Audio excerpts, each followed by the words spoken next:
I think Austin right now is a city of contradictions, and we really haven't faced up to that. There's so many top 10 lists that come out that Austin is doing great. Forbes and Kiplinger saying we're one of the best cities in the country, which we are if you look at some of the metrics that they're looking at. But there's another side of that story that's not being talked about, and we're only starting to see those issues come forward. For example, the recent census data shows that Austin has a higher poverty rate than the state overall. Almost 1 in 4 people in our community are in poverty. Almost 1 out of every 4 children under 18 are in poverty. Our elderly population is facing a lot of challenges. And it's not only that. Again, having come from a middle income neighborhood where you have a lot of retirees and a lot of new families, there's just a sense out there that even in 2 income families, that people are having a harder time making ends meet, whether it's electric rates, water rates, the rising property taxes year over year because of appraisals and everything else. And so, I think affordability is a very big issue for me. And the other, which is one of my passions, is education. And I kind of get this question when I'm out there talking about this on the campaign. People say, well, why don't you run for AIST or ACC? That seems more appropriate. And my answer is the cities that are very progressive, that are very forward looking, are not simply relying on their local school board to figure out education and make it a priority. They are rallying the community, whether from basically from City Hall being the leader, their school districts, their local community colleges, their local universities, the business community, most importantly, parents. And if you look at one just 70 miles south of here, what Mayor Castro is doing with the Brain Power Initiative, where he has basically said, given our demographics, given our trend lines, given our current performance and outcomes, whether it's from P12 or from higher education, we are not in a position to compete globally. So we need to make education the single greatest priority of this community. He's rallied the community around that vision. I believe City Hall and Austin ought to do the same, because while Austin's doing great now, and we've got a high, if you look at recent data about the percentage of residents with post-secondary education, et cetera, is pretty good. Look at the demographics in the pipeline. 60% of AISD is currently Latino. 64% is economically disadvantaged. Those are two populations that historically have low high school graduation rates, let alone post-secondary education rates. And if we don't start addressing this in a real way, Austin's going to look much different 10, 15, 20 years from now. And I don't care what kind of economic incentive policy you have. If we don't have a workforce to feed those future jobs, we're not going to be on any top 10 lists 20 years from now. Not denying the issue. The first part is recognizing some of those statistics that I talked about, and I'm glad that the mayor talked about creating a task force to look at the aging population issues, and that's an important first step. I think one thing we ought to take a good hard look at, and it may require some change to state law, and if it does, we ought to look at that as well. But we are one of the few large cities in the state of Texas that does not have a city property homestead exemption for city property tax payers, other than the over 65 or disabled veterans and some other narrow populations. I'm not suggesting maybe there's a way to index that against family income or against the price of a home, but there's a lot of middle income folks that, again, I've heard over and over again. I met a woman from Crestview. She bought her house for $70,000 20 years ago. Very affordable. Well, now that house is worth $300,000. She's long paid it off, but the property taxes continue to rise, and it's gotten so bad she now can't even afford to pay her water bill, so she takes her clothes to the laundromat. So even amongst those, middle income, people with the typical family incomes are having a tough time, and I think dealing with perhaps some sort of a proper homestead exemption for city property tax owners may be one tool, not the panacea, but one tool. The second thing we have to look at is obviously our water and electric rates. I am afraid, and there's been a lot of debate about the electric rates, I'm afraid that the discussion about the electric rates is really only the tip of the iceberg. There's three basic premises that I think we ought to have in terms of our public utility. And let me be clear, I want it to remain public.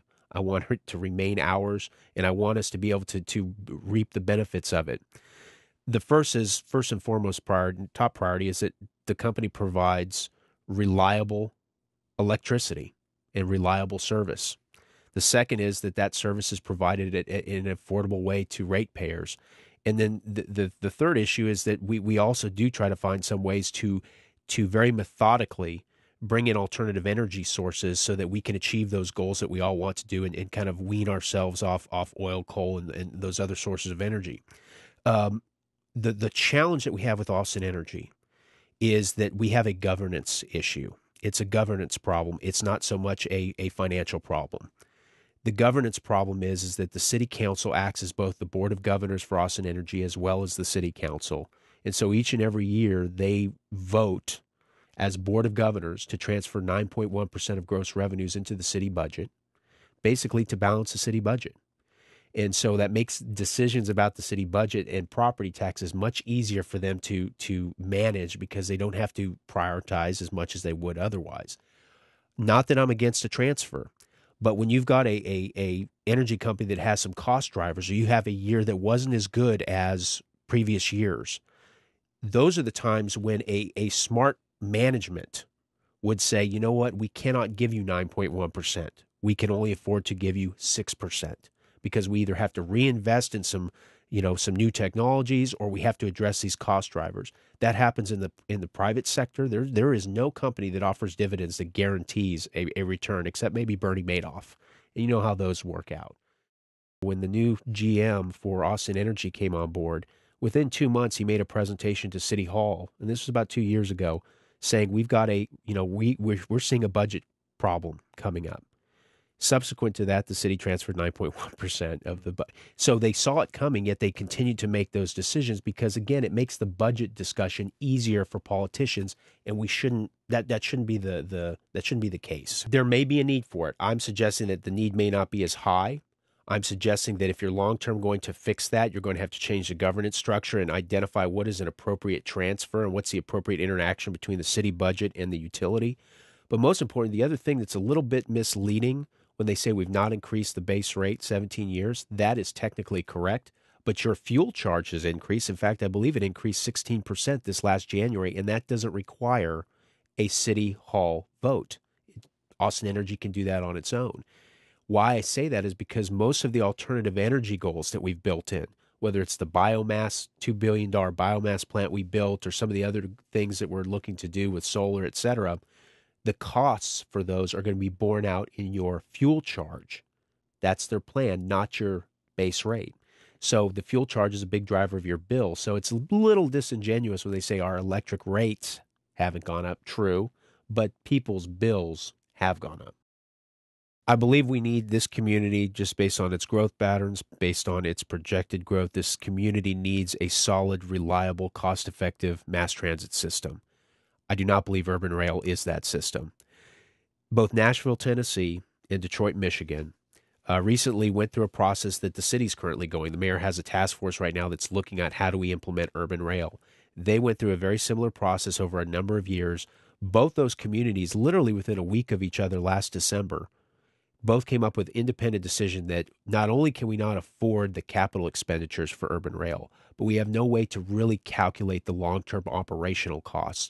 Both those communities abandon urban rail, and they're moving instead towards a bus rapid transit system, which can literally be implemented for nickels and dimes on the dollar versus urban rail. Another example, Portland, Oregon. And we've talked a lot about in this community how Portland, Oregon's got this great transit system.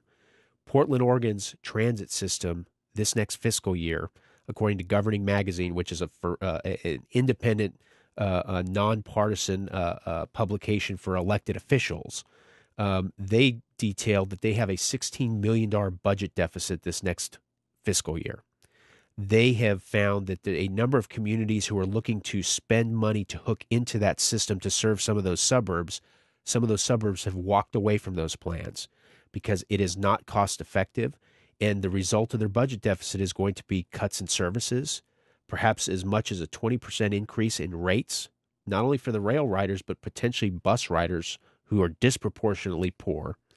And so why I'm saying all this is we are learning experiences from other communities right now that urban rail as a package, given the cost of it, is not the best and most effective approach to mass transit.